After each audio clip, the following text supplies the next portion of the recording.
வணக்கம் ஃப்ரெண்ட்ஸ், இது நம்ம சேனல் பிரணேஷ் மம்மி. இன்றைக்கி வந்து வீடியோக்குள்ளே போகிறதுக்கு முன்னாடி ஒரு சின்ன அப்டேட் பார்த்துக்கலாம். வீட்டிலேருந்தே ஒர்க் பண்ணுற மாதிரி ஒர்க் ஃப்ரம் ஹோம் ஜாப் நிறைய பேர் கேட்டுகிட்டே இருந்தீங்க. இந்த ஜாப் வந்து பார்த்தீங்க அப்படின்னா ஒரு பார்ட் டைம் இல்லைன்னா ஃபுல் டைமாக வந்து செய்யக்கூடிய ஜாப் தான். இதுக்கு வந்து நீங்கள் கையில் ஒரு ஆண்ட்ராய்டு ஃபோனோ இல்லை ஒரு லேப்டாப்போ இருந்தால் கூட போதும். மந்த்லி 10,000 to 20,000 ஈஸியாகவே வந்து ஏர்ன் பண்ணிக்கலாம். இது ஹவுஸ் ஒய்ஃபு, அதுக்கப்புறம் ஸ்டூடெண்ட்ஸு, ரிட்டையர் பர்சன்ஸ் யார் வேணாலும் இந்த ஜாபை பண்ணலாம். தமிழ்நாட்டில் எந்த மாவட்டத்திலிருந்து வேணாலும் நீங்கள் இந்த ஜாபை பண்ணிக்கலாம். இந்த ஜாபை பற்றின ஃபுல் டீட்டெயில்ஸ் தெரிஞ்சுக்கிறதுக்கு நம்ம டெஸ்கிரிப்ஷன் பாக்ஸில் அவங்களோட வாட்ஸ்அப் குரூப் லிங்க் கொடுத்துருக்கேன். அதை வந்து ஜாயின் பண்ணிங்க அப்படின்னா அந்த ஜாபோட ஃபுல் டீட்டெயில்ஸ் அவங்க கொடுப்பாங்க. ஓகே ஃப்ரெண்ட்ஸ், இப்போ வந்து பசும்பால் குடிக்காத குழந்தைங்களுக்கு ஹைட்டு வெயிட்டு ரெண்டுமே இன்க்ரீஸ் பண்ணுறதுக்கு ஒரு பிளான்ட் பேஸ்டு மில்க் வந்து எப்படி செய்கிறதுன்னு சொல்லி பார்க்கலாம். இதுக்கு வந்து ஒரு 1/4 கப் அளவுக்கு நான் சோயா வந்து எடுத்திருக்கேன். இதை வந்து ஒரு பேனில் போட்டு நல்லா ட்ரை ரோஸ்ட் பண்ணிக்கலாம்.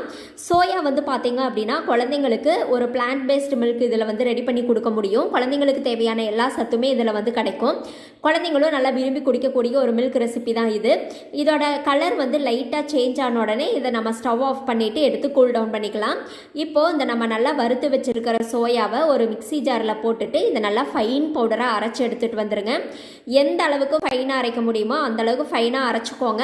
இல்லை கொஞ்சம் ஏதாவது கட்டி கட்டியாக இருக்கிற மாதிரி இருந்ததுன்னா நீங்கள் ஜல்லடையை வச்சு நல்லா சளிச்சிருங்க. இப்போ ஸ்டவ்வில் ஒரு பேன் வச்சுக்கலாம். இதில் 2 ஸ்பூன் அளவுக்கு அந்த சோயா பவுடர் வந்து சேர்த்துக்கலாம். இது கூட ஒரு 1.5 டம்ளர் அளவுக்கு நம்ம தண்ணி சேர்த்துட்டு இதை வந்து நல்லா பால் மாதிரி காய்ச்சிக்கலாம்.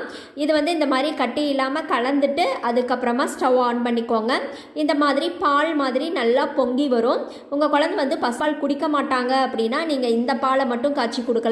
இல்லை பசும்பாலும் குடிப்பாங்க அப்படின்னா அது கூடவே கொஞ்சம் பசும்பாலும் கலந்துட்டு நல்லா காய்ச்சிட்டு அதுக்கப்புறமா வந்து நம்ம சர்விங் கப்புக்கு வந்து மாற்றிக்கலாம். இது கூட டேஸ்ட்டுக்காக கொஞ்சமாக நாட்டு சர்க்கரை சேர்த்துட்டு இதை நல்லா கலந்து விட்டுட்டு நீங்கள் வந்து மார்னிங் டைம்லேயோ இல்லை ஈவினிங் டைம்லேயோ பசும்பாலுக்கு ஆல்டர்னேட்டிவாக இந்த மில்கை வந்து கொடுக்க முடியும். ரொம்ப டேஸ்ட்டாக இருக்கும், ரொம்ப ஹெல்த்தியாகவும் இருக்கும். குழந்தைங்களும் நல்லா விரும்பி குடிப்பாங்க.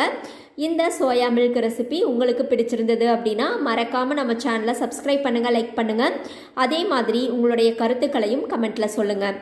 Thank you friends.